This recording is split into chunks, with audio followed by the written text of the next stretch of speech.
பாயும் புலியின் வேகத்தை நிறுத்தும் வல்லமை பெற்ற ஒருவர். பெண்கள் என்றால் வீட்டில் அறிந்திருக்க வேண்டும், கணவன் இறந்து விட்டால் உடன்கட்டி ஏறி உயிர்த்திருக்க வேண்டும் என்ற காலகட்டத்தின் மாற்றத்தை மண்ணிலும் மனதிலும் விதைத்த புதுமை பெண் புனரை நீராடி முள்ளறி தோல் தொடுத்து களறிவதம் புரிய வந்தாலும் மலரி படையாவும் சிதறி ஓட செய்தாலும் என்ற வரிகளுக்கு உயிர்த்தர தமிழகவன் கண்டெடுத்த புரட்சி பெண் 18ஆம் நூற்றாண்டு இந்திய சுதந்திர போராட்டத்தில் ஆண்களுக்கு நிகராக போரிட்ட ஒரே பெண் வீர மங்கையாகவும் இன்னும் மக்களின் மனதில் வாழும் வேலு நாச்சியார். ராணி வேலு நாச்சியார் என்ற பெயரை கேட்டாலே வீரமும் ஆங்கிலேயர்களுக்கு எதிராக போரிட்ட போர்களும் தான் நினைவுக்கு வரும். ராணி வேலு நாச்சியார் ராமநாதபுரத்திற்கு அருகில் உள்ள சக்கந்தி என்ற ஊரில் பிறந்தாள். அவரது தந்தை ராமநாதபுரம் மன்னன் முத்து விஜய ரகுநாத செல்லதுரை சேதுபதி, தாயார் முத்தாட்டாள் நாச்சியார். குழந்தை பருவத்திலிருந்தே வாழ்வீச்சு, கத்தி வீச்சு, ஈட்டி எறிதல், வில்வித்தைகள், யானை ஏற்றம், குதிரை ஏற்றம் என பல்வேறு போர் பயிற்சிகளில் மிக ஆர்வம் கொண்டிருந்தார். சிவகங்கையின் மன்னன் முத்துவடுகநாதர் வேலு நாச்சியாரை மனம் புரிந்தார். இவர்களின் நல்லாட்சிக்கு மருது சகோதரர்கள் பக்கபலமாய் துணை நின்றனர். மக்களையும் நாட்டு நலனையும் இரு கண்களால் நினைத்து ஆட்சி புரிந்து வந்த நேரத்தில் விதி தன் கோர விளையாட்டை தொடங்கியது. இறை வெளிப்பாட்டிற்காக காளையார் கோயில் சென்றிருந்த முத்துவடுகநாதரை ஆற்காடு நவாபும் ஆங்கிலேயர்களும் சுற்றி வளைத்து நவீன ஆயுதங்களால் கொடூரமாக தாக்கி கொன்றனர். கணவன் இறந்த செய்தியை கேட்ட வேலு நாச்சியார் மிக துயரம் அடைந்து தனது கணவனின் உடலை பார்க்க காளையார் கோயில் சென்று தனது கணவனின் உடலை பார்த்தார்.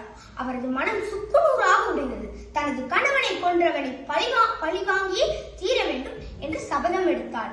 அரசனும் அரசியும் இல்லாத நாட்டை ஆங்கிலேயர்களும் ஆற்காடு நவாபும் கைப்பற்றிக் கொண்டனர். கோட்டையும் அரண்மனையும் எதிரிகளின் கைவசமானது. எதிரி படைகளிடம் தப்பித்து மருது சகோதரர்களின் உதவியுடன் திண்டுக்கல் சென்றார். அவரது ராஜதந்திரம் கணக்கு போட்டது. ஆற்காடு நவாபுக்கும் ஆங்கிலேயர்களுக்கும் பொதுவான எதிரி ஹைதர் அலி அப்போது திண்டுக்கல்லில் தங்கியிருந்தார். ஹைதர் அலியிடம் சென்று படை உதவி கேட்க முடிவெடுத்தார். அவரது அரண்மனை வாயில் வேலு நாச்சியாரின் 3 படை வீரர்கள் இருப்பதாக செய்தி அறிந்த ஹைதர் அலி உள்ளே அனுமதித்தார். என்ன செய்தி கொண்டு வந்திருக்கிறார் என கேட்க ராணி வேலு நாச்சியார் ஒரு கடிதம் கொடுத்துள்ளார் என்று கூறினார். அதற்கு ஹைதர் அலி ஏன் உங்கள் ராணி வரவில்லையா என கேட்க அந்த வீரன் தனது தலைப்பாகையை அகற்றினார். சபையே ஸ்தம்பித்து நின்றது. வீரன் வேடத்தில் வந்தது வேலு நாச்சியார்.